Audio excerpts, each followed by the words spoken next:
அன்புக்குரியவர்களே, இன்றைக்கு திருச்சபை மகதல மரியாவின் விழாவினை சிறப்பிக்கின்றது. ஆகவே இயேசுவின் சிலுவை பயணத்தில் மரிய மகதலா எப்படி பங்கெடுத்தார் என்பதை இன்றைய நாளில் நாம் தியானிக்கலாம்.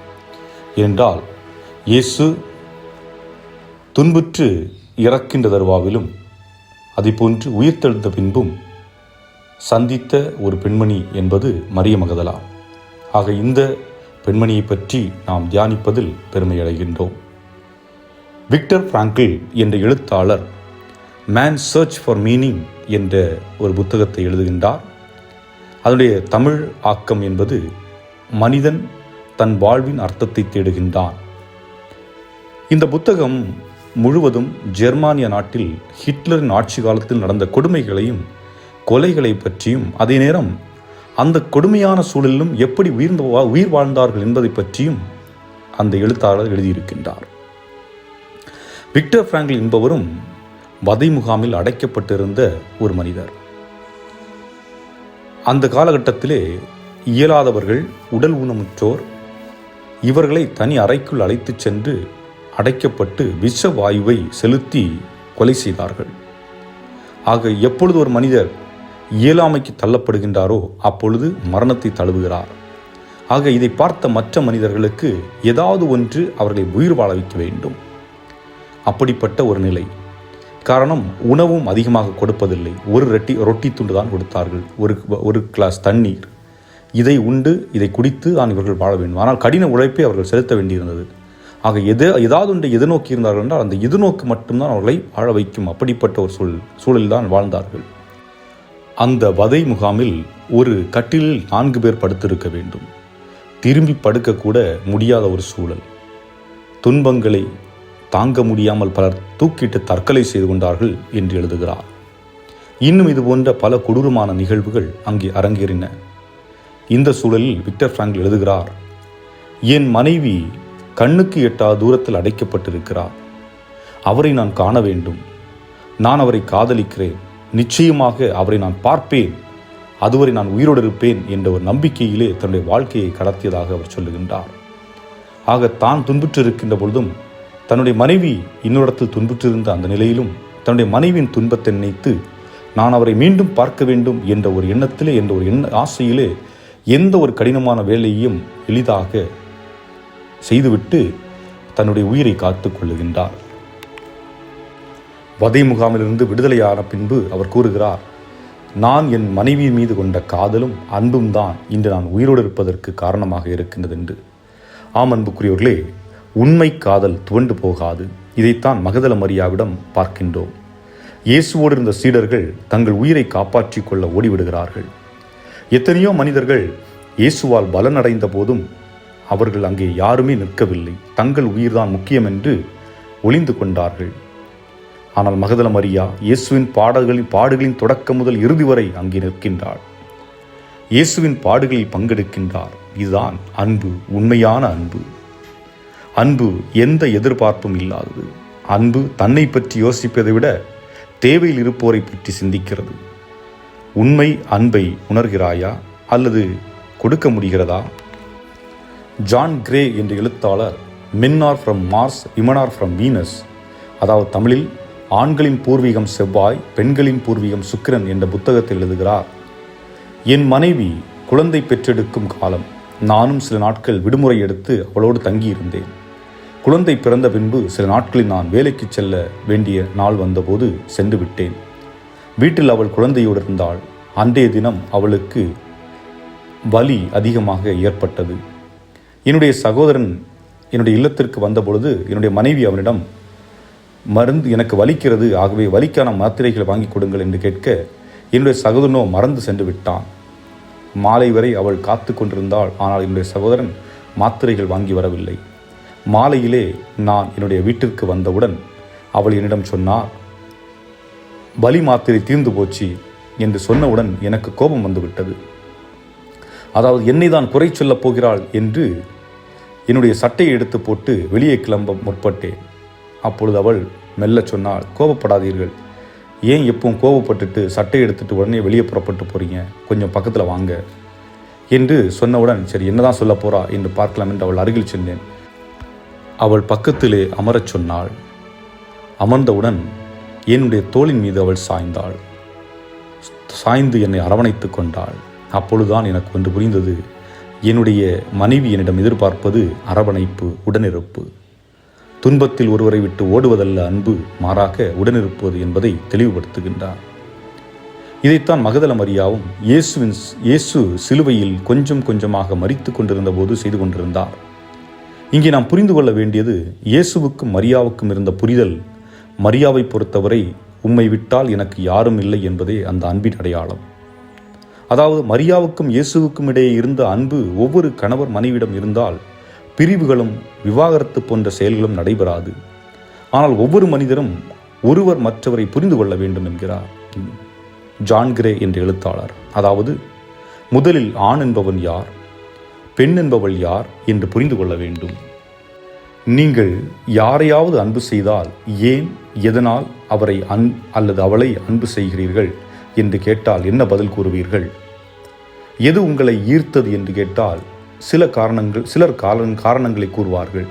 சிலர் ஏனென்று தெரியவில்லை என்பார்கள். காரணம், அன்பு காற்று போன்றது, அது எல்லா இடத்திலும் இருக்கும், எல்லா மனிதரிடம் இருக்கிறது. ஆனால் அது எப்படி பயன்படுத்தப்படுகிறது என்பதை பொறுத்துதான் அமைகிறது. மகதல மரியா இயேசுவை நேசித்தார், இயேசுவும் அவரை நேசித்தார். அந்த அன்பு புரிதலையும் விட கடந்த ஒன்று. ஆனால் இன்றைக்கு நாம் அன்பு செய்ய புரிதல் மற்றும் தியாகம் தேவைப்படுகிறது.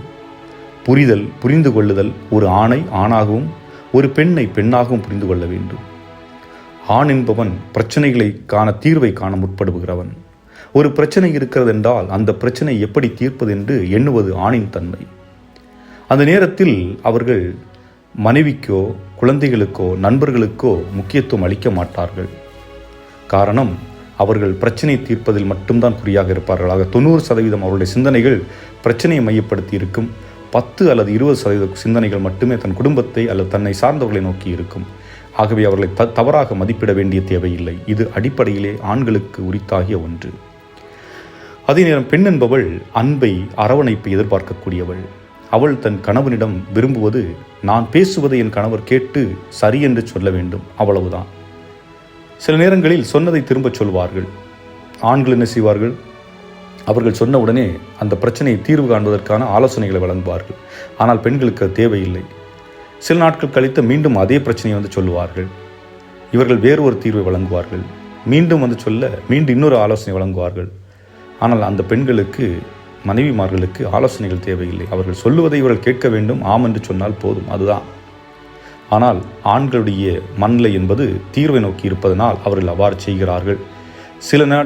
ஒரு காலகட்டத்திலே என்ன தொடர்ந்து அதையே சொல்லியிருக்கிறார் என்று கடுப்பாகி அதன் பிறகு சொல்லுவதை கேட்பதை நிறுத்திவிடுவார்கள். ஆனால் அப்படி செய்யக்கூடாது. அவர்கள் சொல்லுவதை கேட்டுவிட்டு போக வேண்டியது, அவ்வளவுதான். அப்படி செய்கின்ற பொழுது நிச்சயமாக ஒரு பெண்ணை ஒரு ஆணால் புரிந்து கொள்ள முடியும். அதே போன்று ஒரு ஆணும் ஒரு பெண்ணை புரிந்து கொள்ள முடியும். இன்றைக்கு நாம் வாழும் சமுதாயத்திலே பல குடும்பங்கள் திருமணம் ஆனவுடனே விவாகரத்து வாங்கும் நிலைக்கு செல்கிறார்கள். இதற்கு காரணம், ஒருவர் மற்றவரை புரிந்து கொள்ள இயலாமை. கேரி சாப்மன் என்ற எழுத்தாளர் 5 Languages of Love என்ற புத்தகத்தை எழுதியிருக்கின்றார். அதை தமிழில் காதல் மொழிகள் 5 என்று தமிழாக்கம் செய்திருக்கின்றார்கள். இந்த புத்தகத்தில் அவர் கூறுகிறார், ஒவ்வொரு மனிதருக்கும் காதல் மொழி என்று ஒன்று உண்டு. அது எனக்கும் உண்டு, உங்கள் பங்கு தந்தைக்கும் உண்டு, மனிதனாக பிறந்த ஒவ்வொருவருக்கும் அது இருக்கும். அதை கேரி சாப்மன் அவர்கள் வரிசைப்படுத்துகின்றார்கள். முதலாவதாக பாராட்டுதல். அதாவது ஒரு மனிதன் ஆணோ பெண்ணோ அவர்கள் பாராட்ட விரும்புவார்கள். தான் செய்து கொண்டிருக்கின்ற ஒன்றுக்கு மற்றவர்கள் முக்கியத்துவம் கொடுத்து நான் நன்றாக செய்திருக்கிறேன் என்று சொல்லுகின்ற பொழுது அவர்கள் மகிழ்ச்சி அடைகின்றார்கள், ஆனந்தம் அடைகின்றார்கள். ஆக பாராட்டுதல், அப்ரிசியேஷன், என்கரேஜ்மெண்ட் போன்ற வார்த்தைகள் முன்னிலைப்படுத்தப்படுகின்றன. இதை செய்யாத பொழுது அது ஒருவேளை அது அவர்களுடைய காதல் உணர்வாக இருந்தால், அத்தகைய வார்த்தைகளை அவர்கள் கேட்கவில்லை என்றால் அவர்கள் குடும்பத்திலே பிரச்சனைகள் நிச்சயமாக இருக்கும் என்பதை. அதேபோல் இரண்டாவதாக நேரம் ஒதுக்குதல். ஒருவர் மற்றவருக்காக நேரம் ஒதுக்குகின்ற பொழுது அந்த நேரத்திலே பிறரை பற்றி பேசுவதோ அல்லது அலைபேசியை அதில் வருகின்ற குறுஞ்செய்திகளை பார்ப்பதோ அல்லது யாராவது ஃபோன் என்று அழைத்து விட்டால் அவர்களுக்கு பதில் கொடுப்பதோ இருக்கக்கூடாது. கணவன் மனைவிக்கென்று உங்கள் நேரத்தை ஒதுக்குகின்ற பொழுது அந்த நேரம் உங்களுக்குரியது மட்டுமே.